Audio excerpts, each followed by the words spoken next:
दोस्तों, एक गांव में एक साधु रहता था। वह जब भी नाचता था तो बारिश हो जाती थी। एक दिन गांव में शहर से 4 लड़के आए। जब उन्हें साधु के बारे में पता चला तो वे उसे चुनौती देने पहुंच गए। लड़कों ने गांव वालों को एकत्रित कर कहा कि हम नाचेंगे तो भी बारिश होगी, यदि हमारे नाचने से बारिश नहीं हुई तो साधु के नाचने से भी बारिश नहीं होगी। लड़के बड़े घमंडी थे। वे गाँव वालों के सामने साधु को गलत साबित करना चाहते थे। उन्होंने सबके सामने नाचना शुरू किया। पहला लड़का आधे घंटे नाचा लेकिन बारिश नहीं हुई। वह थक हार कर बैठ गया। फिर दूसरा 1 घंटे नाचा लेकिन बारिश का नामो निशान नहीं मिला। इसी तरह बाकी 2 लड़के भी नाच कर थक हार कर बैठ गए लेकिन बारिश नहीं हुई। अब साधु के नाचने की बारी आई। वह 2 घंटे नाचा लेकिन बारिश नहीं हुई। हालांकि उसने नाचना जारी रखा। उसे नाचते हुए शाम हो गई। वह फिर भी नाचता रहा। अचानक बादल गरजने लगे, फिर बारिश होने लगी। यह देखकर लड़के हैरान हो गए। उन्होंने साधु से पूछा, बाबा हम नाचे तो बारिश नहीं हुई लेकिन आप नाचे तो हो गई, ऐसा क्यों? इस पर साधु बोला, जब मैं नाचता हूँ तो 2 बातों का ख्याल रखता हूँ। पहला, मैं ये सोचता हूँ कि मेरे नाचने से बारिश जरूर होगी। दूसरा, मैं तब तक नाचता हूँ जब तक कि बारिश हो ना जाए।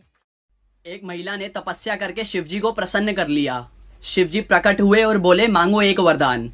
महिला बोली, प्रभु मुझे 1 नहीं 3 वरदान चाहिए। शिवजी बोले, ठीक है चलेगा, लेकिन मैं तुम्हें जो दूंगा उसका 10 गुना मैं तुम्हारी सास को दूंगा। शिवजी को लगा कि महिला आनाकानी करेगी, मगर भारतीय नारी सब पर भारी।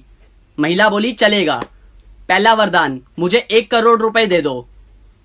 शिवजी बोले, दिए। उसका 10 गुना उसकी सास को मिल गया। दूसरा वरदान, मुझे बहुत सुंदर बना दो। बना दिया। उसका 10 गुना उसकी सास सुंदर हो गई। तीसरा वरदान, मुझे एक हल्का सा हार्ट अटैक दे दो। उसकी सास को उसका 10 गुना तगड़े वाला हार्ट अटैक आया और सांस चल बसी और सारा का सारा धन बहुरानी का हो गया। तब से शिवजी त्रिशूल लेके उस आदमी को ढूंढ रहे हैं जिसने कहा था कि औरतों के पास दिमाग नहीं होता।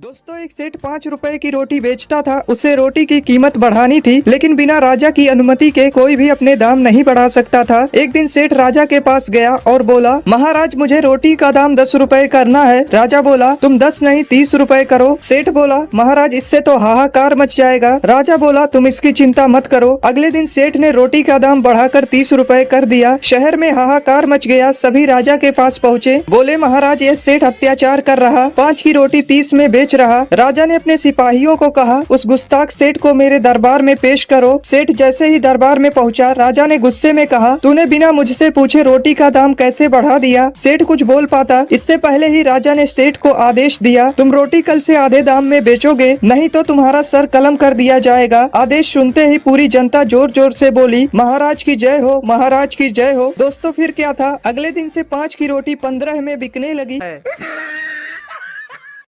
एक सेठ जरूरतमंदों की हमेशा मदद करता था। एक दिन अचानक किसी कारण सेठ का देहांत हो गया। सेठ की अर्थी को उसके परिवार वाले शमशान लेकर जा रहे थे। तभी एक आदमी ने उस अर्थी का एक पैर पकड़ लिया और बोला, मरने वाले इस सेठ ने मुझसे 2 लाख रुपए कर्ज लिए थे, इसलिए पहले मेरे पैसे दो, फिर मैं इसके अर्थी को शमशान ले जाने दूंगा। तमाम लोग यह तमाशा देख रहे थे। तभी सेठ के दोनों बेटों ने कहा, हम तुम्हारा कर्ज नहीं देंगे, पिताजी का कर्जा पिताजी जाने। सेठ की अर्थी को रुके हुए बहुत देर हो चुकी थी। तभी यह बात सेठ के बेटी तक पहुँच गई। उसकी बेटी भागी भागी अपने पिता के अर्थी के पास आई और उसके पास जितने भी पैसे और गहने थी सब आदमी के सामने रख दी और बोली, तुम यह सब रख लो और इनके अर्थी को जाने दो। आदमी बोला, बेटी यह सब अपने पास रखो, दरअसल मैं यहाँ 2 लाख रुपए लेने नहीं बल्कि 2 लाख रुपए देने आया हूँ, जो मैंने सेठ जी से 2 साल पहले उधार लिए थे। मैंने यह सब नाटक इसलिए किया ताकि यह पैसा उस व्यक्ति को मिले जो सेठ जी को वास्तव में प्यार करता था।